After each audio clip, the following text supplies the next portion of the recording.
Hi everyone, it's Miss Erin with another STEAM at Home video, and this week I'm going to show you how to make a pinecone bird feeder. Now the weather's getting cooler, and when the weather gets cooler, birds need more food. So this is why a pinecone bird feeder is great to put outside. I would recommend keeping yours inside, maybe wrapped in a paper bag until the temperatures dip into the low 60s and the 50s, or just waiting to make this until it's consistently in the 50s, probably towards the middle end of October.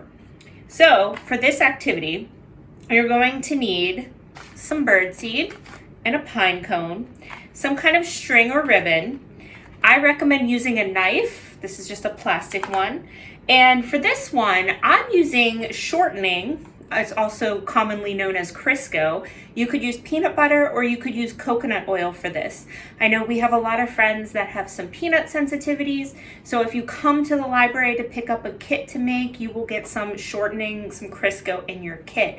But either of those will work for you at home, whatever you have.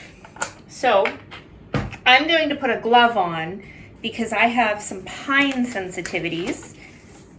The first thing you do is tie your string on. You can see I already tied mine on at the top. If you want it long, short, it doesn't matter.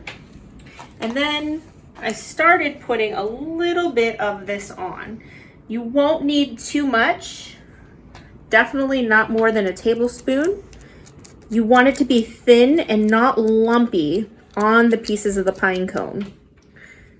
So this can take a while to get it all nice and even. I'm not going to put too much on. I'll have my daughter finish this later. So, again, it's pretty thin. You want to get the clumps off. If you have a lot of sap on your pine cone, this one has a decent amount of sap on it, you might want to clean that off first too. Especially if you're like me and you have some sensitivities to it. Unless you want to walk around smelling like a pine cone all day. It's up to you. All right, I'm just going to do the bottom here. And now that I've got it on, there are two ways I can get the seed on.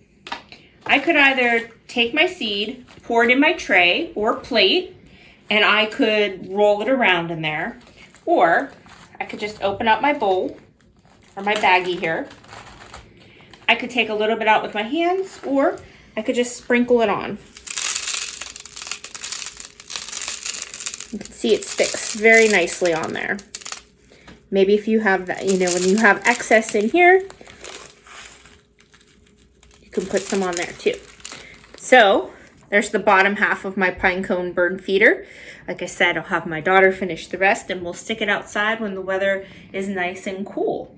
We have some kits available at the library this week. Make sure you stop in and see us and say hello and pick one up.